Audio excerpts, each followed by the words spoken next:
Okay, Rashid, welcome to our program Stories com Osho, Stories with Osho. So, how did Osho come into your life? And what happens next?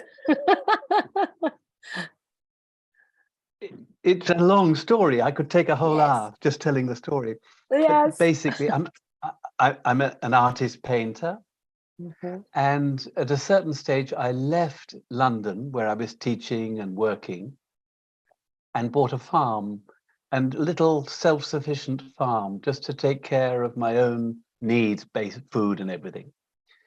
And it was paradise, except something was missing. You know, I had a lovely wife, a lovely kids.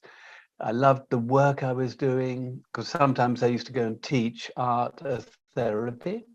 So everything was wonderful, but there was something missing, and I didn't know what it was until one day I was on my way to work.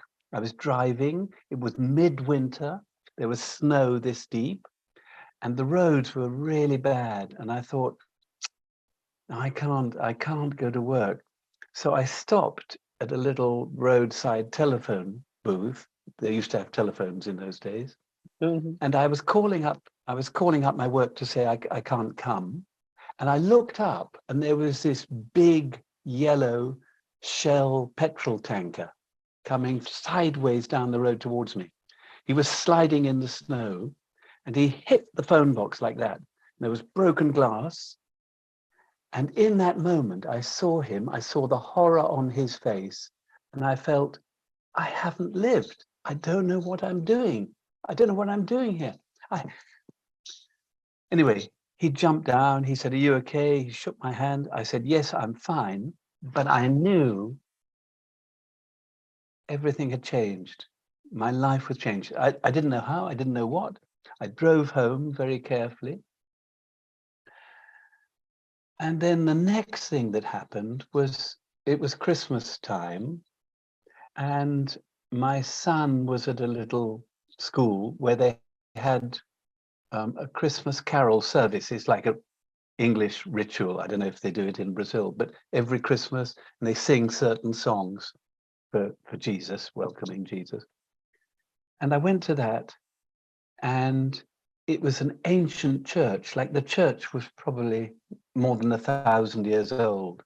And it had the feeling of a place where people had come to worship, to meet whatever, the divine God, whatever.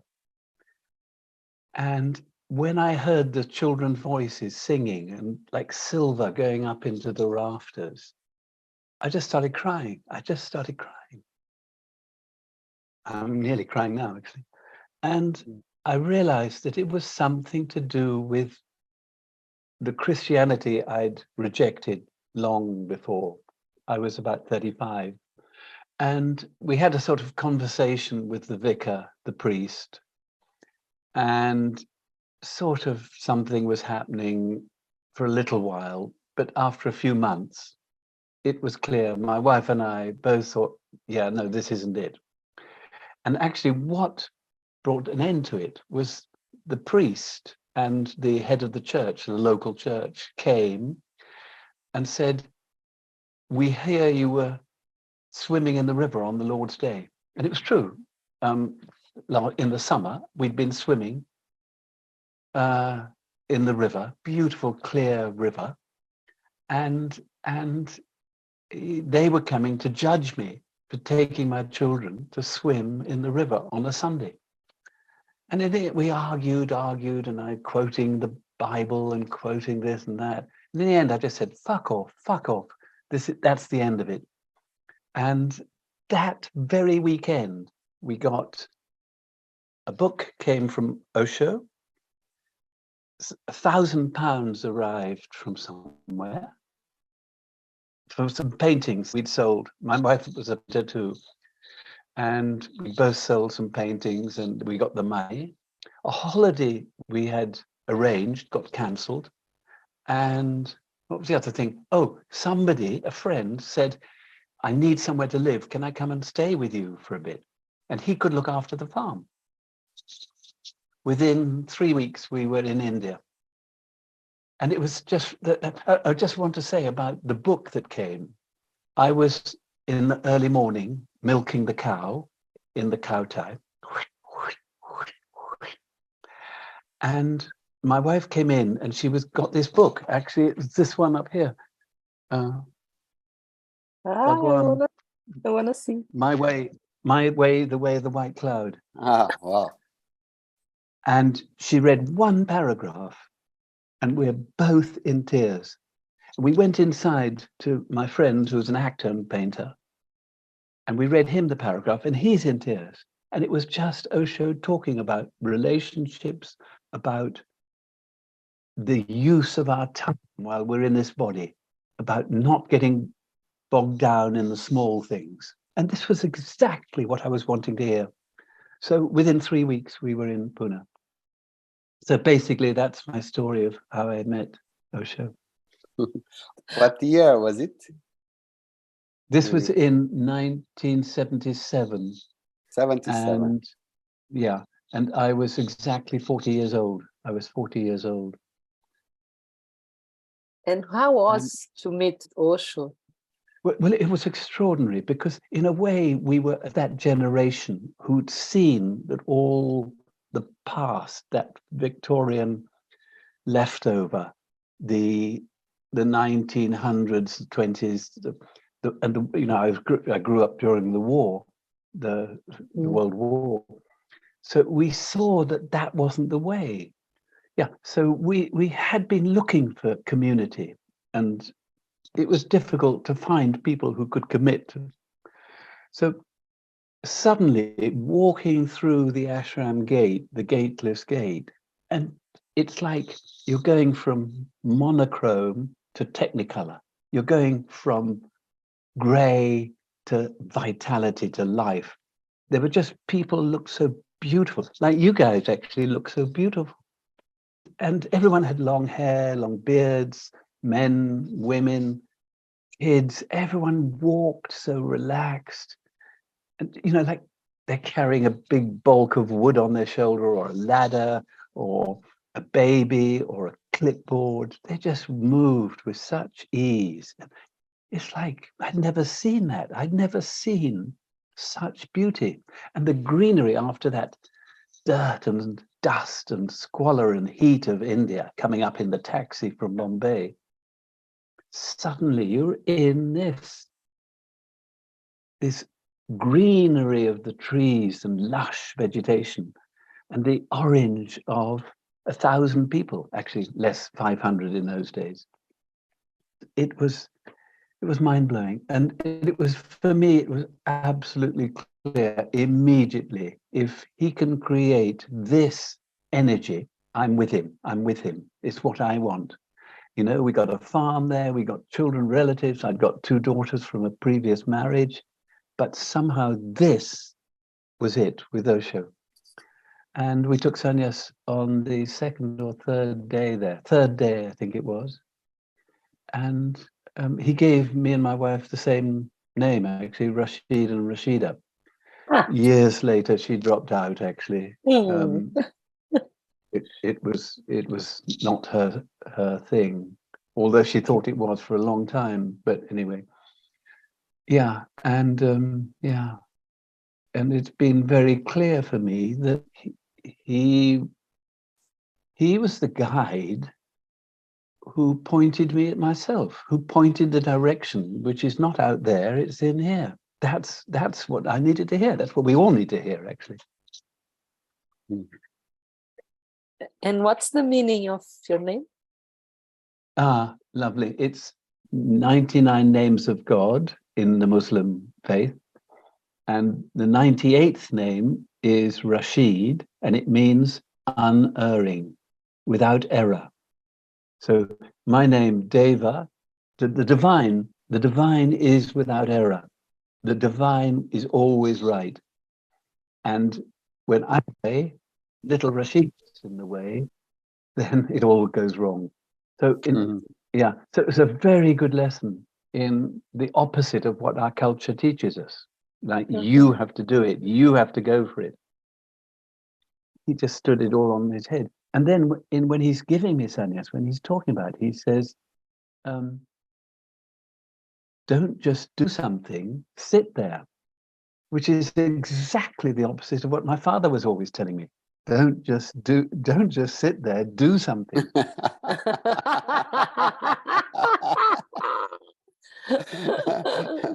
Cool. That says a lot about Osho. Jokes of Osho.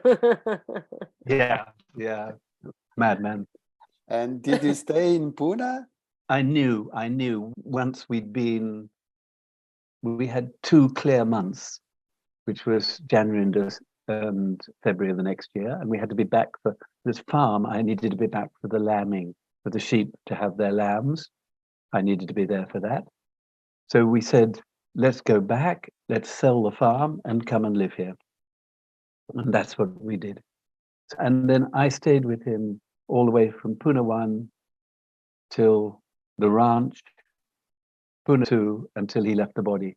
And when he left the body, I left. That's fine. And then I went to Brazil, actually, in 92. 92, I went to Brazil, Alto Paraíso. Alto Paraíso, yes. But before that, tell us a little about your life in Pune 1, Rajneeshpuram, and Pune 2. Yeah. What was so interesting was we're living in a community with no rules, no locks, no police. You know, you're not being told what to do or how to live, except according to your awareness, your consciousness. And how is it that 1,000 people, later 5,000, later 10,000 people can live without locks, without police, without rules, without money? It was miraculous. And how does that happen? It's because Osho was there as, well, in a way, he's a signpost. He's just pointing along the way. So we are already where we need to be, but we didn't know that. So we had to go out and have all these adventures and come back and learn all these lessons. So for me, it was just wonderful being in a community without rules, and yet there were clear structures. You know, you were in this department. I was in, for example, I started off in the weaving. I'd never done weaving. It was right next door to the school when my 2 boys were at school. So I could always be there. I did sometimes taught painting there in the school occasionally. And then at a certain stage, Mukta, Greek Mukta, you may have heard about, money up to buy the property in Corrigan Park. She came searching me one day and she said, I hear you're a farmer. And she was in charge of all the garden. And I said, yeah, I had a farm. And she said, well, we're growing vegetables and nothing ever comes of it. Like we need some expertise with growing vegetables. And that was, I've been growing vegetables all my life. So I was really happy. So that was extraordinary to be working for Mukta as a boss, because she was just loving and very clear and straight. If she didn't like something, she'd say it. She'd put it very clear. And so for me, that was the big work, to find ways of making growing organic vegetables for the master, you know, that had the most important person on the planet. I'm growing vegetables for him. And it just put an enormous energy, like we were rocket fired to do what we could to get out of this absolutely barren soil. It was a volcanic, laterite, compressed, compacted soil. How to make that into a beautiful ground for growth of vegetables. And it took us 3 or 4 years. I mean, it took us all our energy, shipping in truckloads of horse manure from the racing stables, putting up shelters to stop against the worst of the summer heat and the worst of the monsoon rains, devising, having to be very imaginative. And also at the same time, there were pioneers in the field of agriculture, like it was just the beginning of permaculture. Permaculture is an Australian, South American system of growing vegetables organically along there. Yeah. And there was a Japanese guy who'd written the One Straw Revolution about the use of growing organically, growing vegetables organically. I can't remember his name, but a beautiful book, the One Straw Revolution. So there was stuff going on around the world that was to do with this new recognition of the needs of the earth that are actually contrary to the needs provided by the big pharmaceutical companies. So that was beautiful, and having the responsibility of the garden, and there were, in the end, we had about 15 or 20 vegetable gardeners, and it was my responsibility to working productively, and being answerable, first of all, to Mukta, then to Vivek, Nirvana, and then finally to Osho, and to his cooks too. And oh, I just want to say one thing that was extraordinary and unique, and I've never experienced in any other thing. Every day, I would collect the vegetables in the afternoon for his evening meal and for the next morning's meal. And then I would take these baskets of food, fresh vegetables, salads, and I'd go into Lao Tzu house and go in through an entrance round the back, near the, and then you walk down a long corridor to the kitchen, and the corridor is lined with his books, because his library had overflowed this long corridor, books, and it was like walking through water, underwater. The air was the silence was thick. You know, you could actually touch the silence. I just want to share that experience. How did it happen? But it's part of the sort of miracle of being with an enlightened master, that there are things that are inexplicable, so we call them miracles.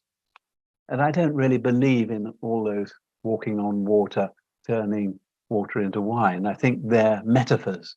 But for me, it was an actuality, the feeling of fluidity in the viscous. It was viscous. Okay. And then another thing that was extraordinary was, went back to England after the first 2 months, did the lambing season, and 3 months later we were back, having sold everything. And he gave me a welcome in Darshan, and he said, just to come forward. He put his hand on my, up at the top here, and on my third eye. Then afterwards we were walking, and then we met some friends on the road. We were going back to Prem's restaurant where we lived in the garden, and we met a friend actually, and he said, how's it going? And I said, I should put my hand on my head. And then suddenly I could feel something here, like a hairdryer. What I'm wanting to describe without moving my hands is how, when a friend met me, I put my hand on my head and could feel a sort of gust of wind or air or heat or energy. And I said to my friend, put your hand there, without telling him what to expect. And he put his hand there and he whipped his hand away. He said, wow, what's that? And then other people who were passing and friends came, and everyone could feel this column of like air coming up from this top of my head. So, and that's, I don't do miracles. I don't really believe in miracles, but there are things that happen with a master that are inexplicable, that cannot be explained. So I just want to mention that. Okay. Touch of Osho remains, né? Remains in your head. Yeah. When we shipped off to America, I was one of the first ones there because it was a huge bit of land and they wanted my agricultural skills, such as they were. And in a way, that was another dream, a dream come true. I can't remember how many thousands of acres, 60,000 acres, hectares, this huge bit of land. And we could manage it ecologically. And I've always been an organic gardener. I've never used chemicals in my life. And so this was a sort of dream. This would be an unpolluted, uncontaminated atmosphere. So there I was, early days, and gradually, first of all, there was 10 of us, and then there was 50, and then there's 150, and then there's 500. And that was happening very quickly over about four months or something. So by the time Osho arrived, which was, I think, October, we got a fair bit of things happening. We got fruit trees planted. We got lawns put down for his house. We got fields cleared of rocks for planting. We'd started on the first of the water, conserving the little stream that was almost dried up, and starting with check dams, little dams, so that water would build up into pools, and then gradually the water table would arise. All we could do to make things more habitable. But I was always having trouble with Sheila, actually, because, she said, we want 1,000 chickens. Okay, yeah, let's get 1,000 chickens. And I said, and the thing is, we've got all these little encampments of houses, house a kilometer away, kilometer. So we have the chickens spread around, so then they'll be healthier and happier. And she said, no, put them all together. I said, well, they tend to get diseases if you have too many chickens concentrated. And she said, give them antibiotics. See, so that was like one of many arguments I had with Sheila. In the end, she kicked me out of the farming, and farming is one of my loves. And I ended up in the pot room, washing pots for plates and stuff. And it was like my dream being broken. Also, I have to say this, my partner came belatedly because she hadn't any of the skills that were needed. She wasn't a builder, she wasn't a farmer. And she was now involved with another guy, and so I had that heartbreak of, my kid.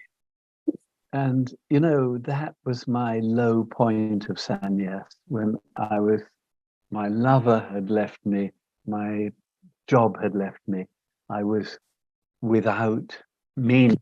And by this time, Osho had started doing drive-by, and he'd come by, Rolls-Royce, driving, smiling. He never looked at me. For 9 months or something, a long time. And then one day I realized, I could go on like this in misery, or I could celebrate. And he had taught us, he'd told us that even misery can be celebrated. Yeah, and somehow that started. And that very day, he stopped the car and he danced with me,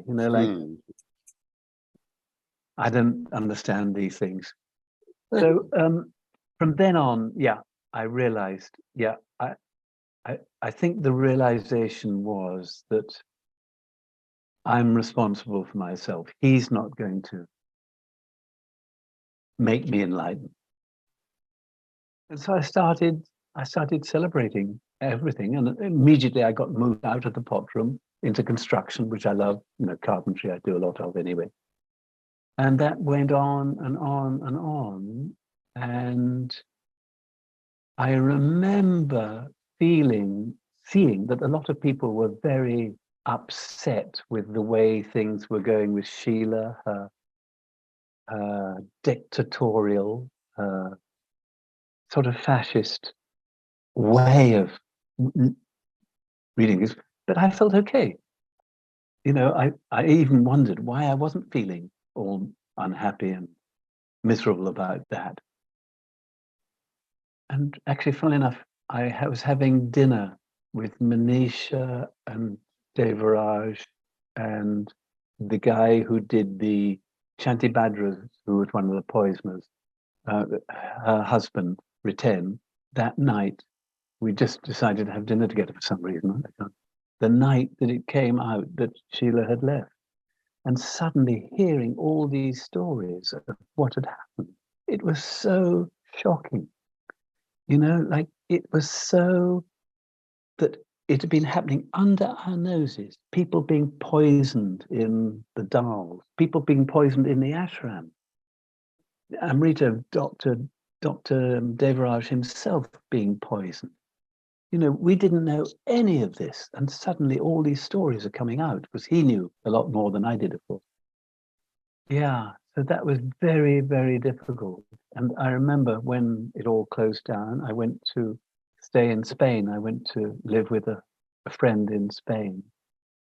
And I just remember the trauma of that dream being smashed, really, by the polished boot of the American government, the American system, which was clearly threatened by a man who's, you know, like here's 10,000 people living without money, without laws, without rules, policemen, without any fights, without any crime.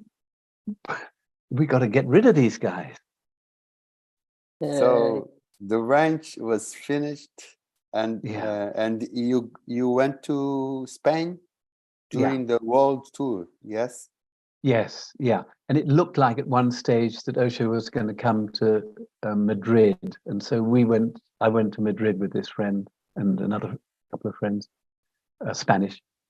And we were on standby to help whatever help was needed. But in fact, in the end, you all know, he decided to go back to. And what's got clear, have you read Neelam's book? I've just got it. Just started reading.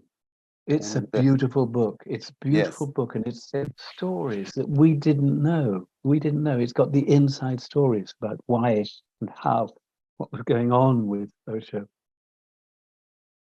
So I've just received it too, and I'm loving it. It's one of those really good books, like Shunya's book and Jyoti's book. They're really strong for me. They're really beautiful.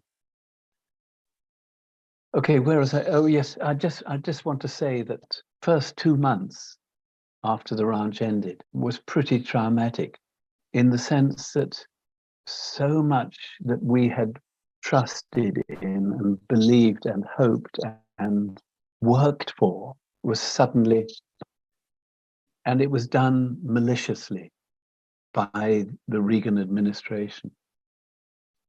And just my dreams at that time were of being on the run in a big, huge landscape with the enemy, you know, with an army out looking for us, or police or helicopters, and having to hide. I mean, that's how deep it went. And feeling a victim, yeah. So anyway, that a couple of months, and then I come out of that, and da-da-da-da. And then when Osho went to Crete, that was a beautiful little episode. Beautiful. It was like a little diamond. There were very few people there. Well, to begin with, 50 or so. So you're very close sitting with him. And he's so relaxed and he's so naughty, like winding up the bishop and winding up the Greek philosophy on which our whole culture is based. And then again, so this time when it happened, that the police came and bust open and stuff, I felt absolutely, you know, in my energy, in my power. And I was driving Mukta's car, immediately following on the police and driving into the police station in the docks, and felt, you know, outraged, and could say, whenever I could see someone to say it to, that this isn't right, da da da da da. And then we were singing, a lot of us, and more people coming. And then there's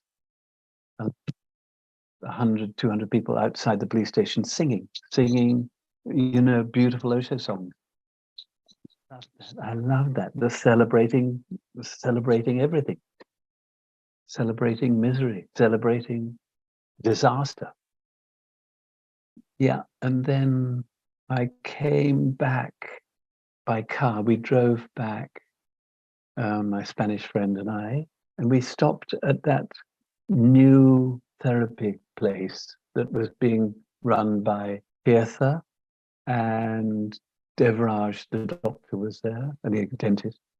And, you know, it's like they were keeping up the therapy. But then after 2 or 3 days there, we're just passing through on the way back to Spain.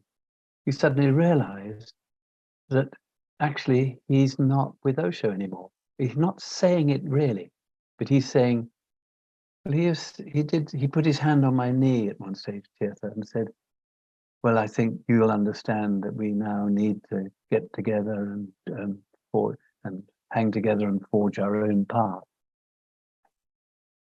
No, that wasn't like that for me. I'm with him. Was it Tirtha? Tirtha? Yes, Tirtha, yeah. I just felt a shock that it felt like betrayal, actually. Yeah, it felt like betrayal. I mean, okay, fine, he did his thing, but at that time, I had judgment and I felt shocked. And yeah, now, I mean, there were always people coming and going, always people. You know, that was one of the things Osho used to do was, you know, it's like he's driving along this road, Christianity, and now he's going Buddhism, and now he's going Taoism, and now he's going Zen. And each time he takes a turning, he loses half the population because they were there because they were Zen and Buddhists, or because they were Christians, or because they had these values. And he's all the time breaking our values, breaking our adherence to beliefs. That's right. He's breaking our adherence to beliefs. So actually, in the end, I got used to all that sort of thing. But with Tirtha, it seemed he was such a, you know, he was setting himself up as the first disciple, you know, like the inheritor of that role. But yeah, Osho said very clearly there was going to be no one inheriting his role. Yeah, that we're all free to work our own with his guidance. Yeah, that's why I say he's a signpost. Yeah, and there's so much he has said, which over 45 years, since I've been a sannyas 45 years, and I'm still learning things from him. There's still stuff I have to see and understand.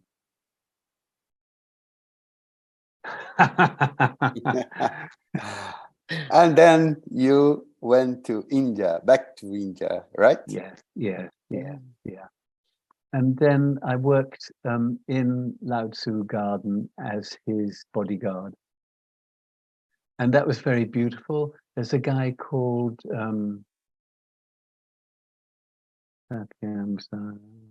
I can't remember his name, but he was in charge of the guards for a while. And he was a beautiful man and a martial artist. And he always walked like he's on the stage, on the martial arts. And actually, he's now enlightened and teaching in Brazil. Is it Vasant? Vasant. Vasant. Yes. Beautiful man. Yeah. Yes, we interviewed him already twice. Oh, good. He's lovely. He's beautiful, really beautiful guy. Yeah. He is here in Brazil. Yes. In fact, I sent one of my grandson is also a martial artist and very beautiful, and a seeker. And I just thought, well, yeah, they'd get. Yes. So then I shared running the guards with a couple of other guys. One of them lives about 50 kilometers from here, and we see each other often. Beautiful man. He was also later the photographer Osho, called Prem Geet. And he's with Sandia, who used to work in the sewing room with Veena and Gayan, sewing clothes for Osho. And the other guy died, actually. but we were very close. Somehow it was a terrific bonding, being the three of us responsible for Osho's security. And it meant we sat in the front row one night every third night. And sitting in the front row was this amazing experience. You know, I talked about the viscous air in Osho's house. It was thinner in the Buddha hall during discourse, but it was there. You could feel it in the front row, and I never felt it in the other rows. And maybe it's also to do with his a slight smell of eucalyptus that he had. Osho had the scent of. I've got a story about guarding. Was one day it was decided his health was getting bad, so they were going to build him a swimming pool. So they dug out this big hole. And then one day, Anando came to me. She was looking after him at that time. And she said, oh, Osho, I'll bring Osho out in a few minutes to look at the pool. So I stood there by the gate. And then there was a little hedge and a gap in the hedge. And he was going to walk through the gap to look at the pool, look at the big hole in the ground. And then I suddenly saw there was a huge puddle. And he had these white, pristine socks on and these beautiful black chapels. And too late, this I've ever regretted. I'll go to my grave regretting this, that I didn't take my cloak off and throw it on the ground for him to walk on. But I missed.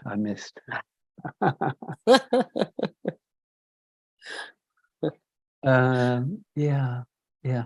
So guarding was beautiful. And then I did that for a year, sitting outside his room, outside his window. And sometimes you're absolutely bathed in the moonlight. And his clarity is like the moonlight coming through the trees, coming through the window. And you're just sitting there. That's your job. It's just to sit there outside and listen and watch. Yeah, and then from then on, I did various jobs. I worked, in fact, at the whole ashram, guarding, in charge of the guards of the whole ashram. And that was just, yeah, I mean, it was easy. It was like quite routine, really. I just had to make sure people had passes and things. There was very, very rarely was there any disturbance or anything that was untoward. Oh, I want to tell you a story. Will you excuse me a minute? When we first got to Pune too, we didn't have all the equipment. There's only 50 of us or so. We didn't have all the sound technicians, the video technicians. So we were just recording an ordinary old tape recorder, Osho talking, the discourses. This would have been in January, because he came in the beginning of January. And he was giving discourses on whatever, Kahil Gibran, or no, before that. And one of my jobs was to make notes of what he's talking about. So I had a clipboard, and he's talking about Buddha walking through the forest. And then he goes on with the story, and then he changes to another story about the importance of education in Indian schools. Then he changes to what happened on the ranch. And then, also all the subjects he's talking about, you're making notes. And when he was way on a subject, I started drawing him. And I thought, and I do very quick sketches. And I knew it was sort of a bit naughty, but I mean, yeah, he's long story, it's a good 10 minutes. He's talking about Buddha. But then sometimes suddenly he changed. I just started a drawing and he's suddenly changing, or he's changing too quickly. And I'm making all the notes. But it was wonderful. I did some amazing drawings and I mounted them in a little sketchbook and I gave them to Neelam. And I said, I would like you to present those to Osho, and I feel that if they want to be used in publications or books or something. There's no copyright on it. So she said, okay, I'll take them in. She took them in. And 3 days later, she came back and she called me into the office and she said, Rashid, Osho says 3 things. 1, if you're taking notes, you take notes. 2, there was a very good artist who worked for us in Pune 1. What was his name? And he was a friend of mine called Vishwasa. And he was a very clever artist, very good at portraits and things like that. And 3, these drawings are not to be used for publication. Okay, Osho. Good little hit for the ego. So I got this book down because I just wrote recently, last year, a little book called A Master for Life.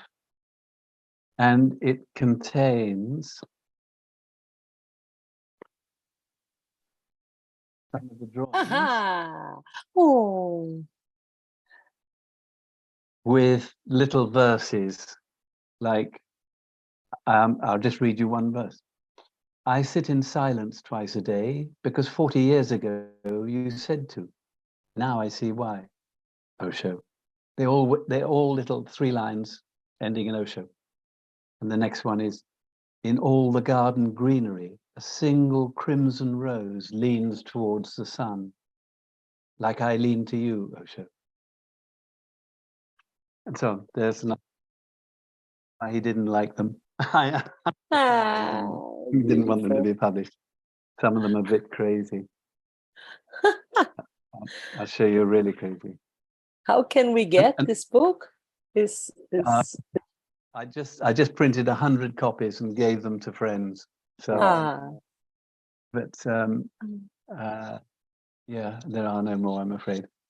But maybe I should get it photocopied or something. Yeah, anyway, it was a one-off. It was because I wasn't painting at the time, so these little verses were coming to me. I didn't sort of think, and I just started writing them down. And then it wasn't till later that I put the drawings and the thing together. Yeah. How did Osho influenced your work with art? I'm finding that really difficult to answer. The first thing was that when I first started painting after he left the body and I'm back, I felt much freer. I felt freer. I wasn't worrying about what it looked like or what people would think or what I should be doing or if it was in line with any tradition or something. I just felt freer, but not very free. I have to say that now I do feel absolutely free. But this is because it's 40 years since he died, isn't it? No, it's 20.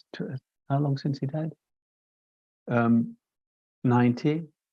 So 33 years since he left the body. 33. Yeah. So well, it's taken me 33 years to get free.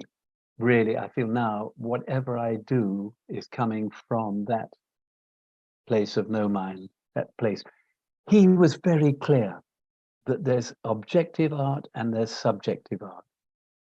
Subjective art is what we see everywhere. Objective art is the art that comes from no mind, that comes from emptiness.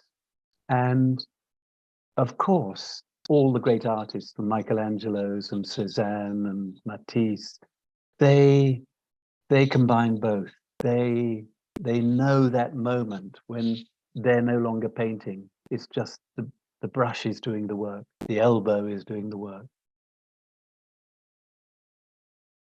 So he was following Gurdjieff, and actually even recently I heard Eckhart Tolle say the same thing, the objective art and the subjective art. And it feels to me now that what's coming is objective. And I can't show you anything, but none of it's up on my website at the moment, but it will be because people are trying to get things together for a big exhibition and publication and stuff.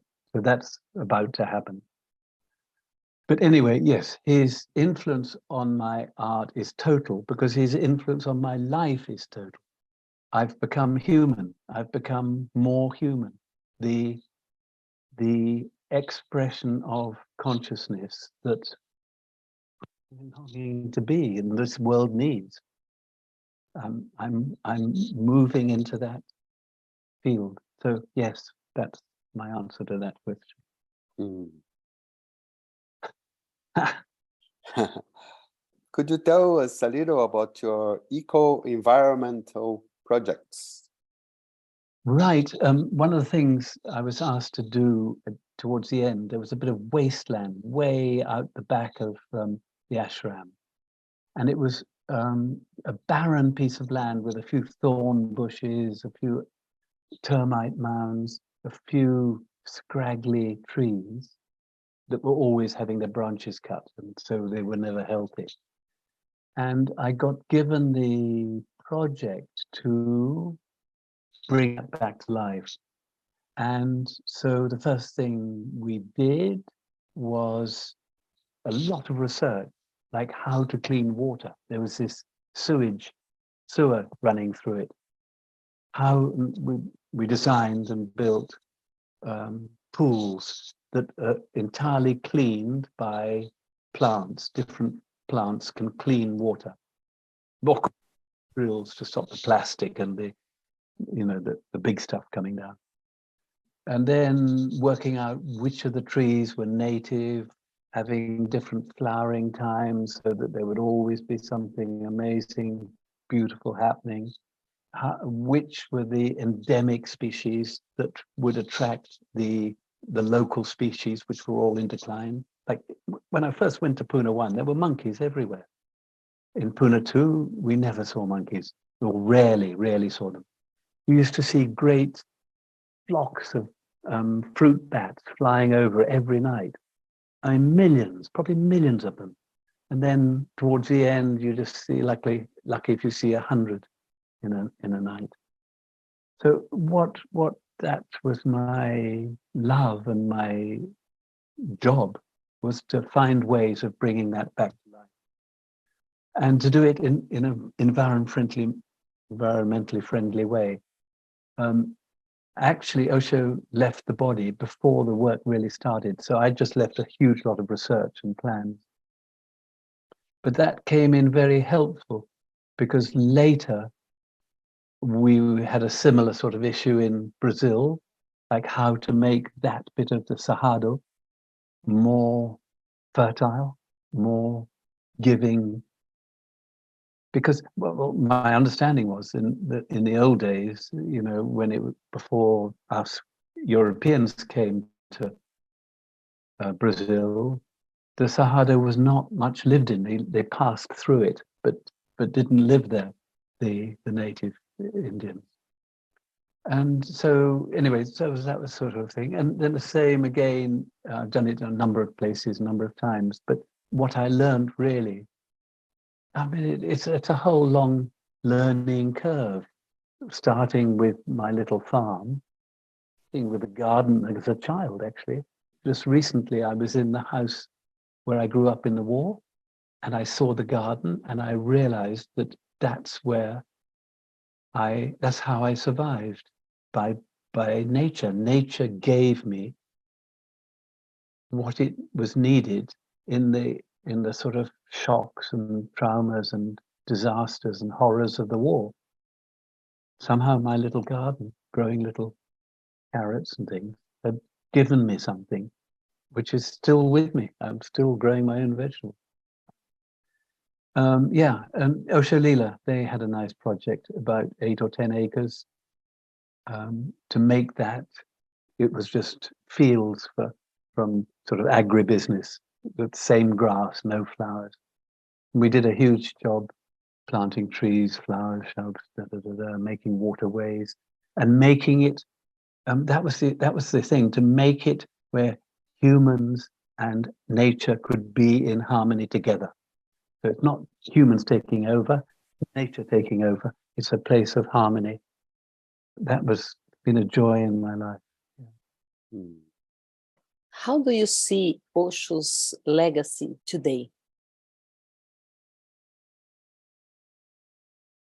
I think it's absolutely critical to human survival, that his legacy is giving humanity and humanity all they need to survive as a species. We're headed towards extinction. I mean, the way the corporate world is and the government, I don't know if it'll get to that, but it seems to me Osho has given us the tools to survive and thrive. So for me, that his legacy is a paramount tool for human survival. I don't see much of it. For example, in England, I go into the biggest bookshop in London, in the area where a lot of intellectuals and creative people are, like a sort of upmarket part of London. And there's not one Osho book there. And for me, that's such a shame. But yeah, and I'm seeing more and more of him on YouTube, and that's great. That's great. Mm-hmm. I think his legacy is the single most crucial ingredient for humanity's survival. And actually, to put it down into even shorter sentence, he's showing us the value of meditation, of disengagement. There's all sorts of interesting, wonderful stuff happening in science and physics and psychology and stuff. And just listening to a guy who's talking about the two hemispheres of the brain, how we're living in a left hemisphere, right, logical, separating world, as opposed to the right, which is comprehensive, connecting, engaging, holistic. And Osho's giving us the tools of meditation, which is to balance both the hemispheres, it seems to me. I don't know. What do I know? I think we are coming to an end, but yes, my goodness. Just before that, we always ask last question. It's not really a question. We want to hear you say, if you could say one word for Osho, what would that be? Love. Love. It just came out. Yeah. Yes. I mean, and that I'd say that as a benefit of meditation. Yes. Because when the mind is gone, there's only love. That's why those kids, all kids are so easy to love and so full of love, because they haven't got their busy minds. And that's what Osho's given us. Yeah, love. And then if you love, then you don't destroy the habitat. Simple. Love.